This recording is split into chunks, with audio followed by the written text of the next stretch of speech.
গল্প মিঠুর জাদুর বালতি। বাংলার এক ছোট্ট গ্রামে থাকতো এক হাসিখুশি মেয়ে মিঠু। সে খুব পরিষ্কার পরিচ্ছন্ন থাকতে ভালোবাসত। যেখানে যেত সেখানেই ঝকঝকে করতে চাইতো।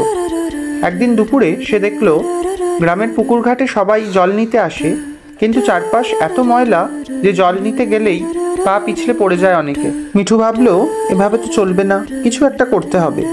এমন সময় তার সামনে ঝলমলে একটা আলো দেখা দিল। সেই আলো থেকে বেরিয়ে এলো এক ছোট্ট জাদু পরী। পরী বলল, মিঠু, তুমি মন থেকে ভালো কিছু ভাবছো, এসো তোমাকে একটা জাদুর বালতি দিই। পরীর হাতের ইশারায় মিঠুর সামনে চকচকে নীল রঙের একটা বালতি হাজির হলো। পরী বলল, এই বালতিতে শুধু জল থাকবে না, যেখানে ঢালবে সেখানে ময়লা নিজে নিজেই উধাও হয়ে যাবে। মিঠু চোখ বড় বড় করে তাকিয়ে থাকলো। পরী মিলিয়ে যেতেই মিঠু সেই বালতি নিয়ে ছুটে গেল পুকুর ঘাটে। একটা ছোট্ট মগ জল ঢালতেই ময়লা আবর্জনা ফস করে গায়েব হয়ে গেল। পুকুর ঘাট চকচকে হয়ে গেল। লোকজন অবাক হয়ে গেল। গ্রামের এক কাকিমা বলল, কিরে মিঠু, তুই কি জাদু জানিস নাকি? মিঠু হেসে বলল, জাদু না কাকিমা, পরিষ্কার পরিচ্ছন্ন থাকা আমাদের সবার দায়িত্ব। দেখতে দেখতে পুরো গ্রাম মিঠুর সঙ্গে মিলিয়ে পরিষ্কার পরিচ্ছন্ন কাজ শুরু করলো। রাস্তাঘাট মাঠ সবই ঝকমকে হয়ে গেল। সেদিন থেকে মিঠু গ্রামের পরিচ্ছন্নতা নায়িকা নামে বিখ্যাত হয়ে গেল। আর জাদুর বালতি পরী আবার এসে নিয়ে গেল, কারণ এখন আর গ্রামে জাদু লাগে না, সবার মনেই জাদু জন্মে গেছে। এর নীতিকথা, পরিষ্কার রাখা শুধু কাজ না, এটা একটা অভ্যাস, আর অভ্যাসই বদলে দেয় পুরো গ্রামকে। গল্প বানরবাবুর কলার কাণ্ড। বাংলার এক গ্রামে ছিল এক দুষ্টু বানর, বানরবাবু। সে গ্রামের গাছগাছালি, ছাদ, খড়ের গোলা সব জায়গায় লাফাতো আর সবাইকে হাসাতো। একদিন সকালে বানরবাবু গাছের মাথায় বসেছিল। হঠাৎ সে দেখে একটি ছোট ছেলে রনি কলা ভর্তি একটা ঝুড়ি নিয়ে যাচ্ছে। বানরবাবুর চোখ তো চকচক করে ওঠে। সে মনে মনে বলে, এতে তো বেশ জম্পেশ নাস্তা হবে। রনি একটু পিছনে ফিরতেই বানরবাবু ঝপাত করে ঝুড়ি থেকে একটা কলা ছিনিয়ে নেয়। রনি চিৎকার করে ওঠে, এই, আমার কলা কে নিল? বানরবাবু কলা মুখে দিয়ে লাফাতে লাফাতে বলে, আমি না, হাওয়া নিল। রনি হো হো করে হাসে। হঠাৎ বানরবাবুর গায়ে জড়িয়ে যায় কলার খোসা। সে খপাত করে নিচে পড়ে যায়।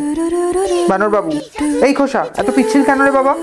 রনি হাসি থামাতে পারে না। রনি এগিয়ে এসে বলে, চলো, তুমি চাইলে আমি তোমাকে কলা ভাগ করে দেবো।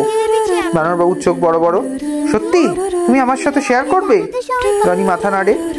বানরবাবু খুশিতে লাফিয়ে ওঠে, তাহলে আমি এখন থেকে তোমার দুষ্টু বন্ধু। একথা বলেই সে রনির কাঁধে বসে হি হি করতে থাকে। গ্রাম্যয় দেখা যায় রনি হাঁটছে আর তার কাঁধে দুষ্টু বানরবাবু হাসি ঠাট্টা করে পাগল করে দিচ্ছে সবাইকে। গল্প টুনটুন আর বডিগার্ড হাঁস। বাংলার এক গ্রামে থাকতো দুষ্টু আর ভীষণ মজার এক ছেলে টুনটুন। সারাদিন দৌড়তো, লাফাতো আর সবাইকে হাসাতো। একদিন সকালে মাঠে খেলতে গিয়ে টুনটুন দেখে একটা মোটা হলুদ হাঁস তাকে কড়া নজরে তাকিয়ে আছে। টুনটুন জিজ্ঞেস করে, হাঁসদা, তুমি আমার দিকে এমন করে তাকাচ্ছ কেন? হাঁসটা হঠাৎ ক্যাঁ ক্যাঁ ক্যাঁ করতে করতে টুনটুনের পিছনে দৌড়ে আসে। টুনটুন এগিয়ে গিয়ে এমন দৌড় লাগায় যে ধুলো উড়ে যায়। গ্রামের লোকেরা হেসে হেসে গড়াগড়ি খেতে থাকে। দৌড়তে দৌড়তে টুনটুন হাঁফিয়ে বলে, এই হাঁস, আমাকে কেন তাড়া করছো?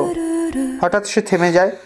দেখে তার হাতে এখনো নাস্তার পাউরুটি ধরা আছে। হাঁসটাও থেমে পাউরুটির দিকে তাকিয়ে আছে হু করে। টুনটুন হেসে ফেলে, বলে, আচ্ছা, তুমি তো খাবার চাইছিলে, তা আগে কেন বলোনি হাঁসদা? সে পাউরুটি হাঁসটাকে দিয়ে দেয়। হাঁসটা খেয়ে খুশিতে নাচে, ক্যাঁ ক্যাঁ ক্যাঁ ক্যাঁ। গ্রামের সবাই আরো বেশি হাসে, কারণ খাওয়া শেষ করতেই হাঁসটা হয়ে যায় টুনটুনের বডিগার্ড হাঁস। ঘরে বাইরে রাস্তায় স্কুলে যেখানেই যায় টুনটুন, হাঁসটাও পেছনে টুপ টুপ টুপ টুপ করতে করতে যায়।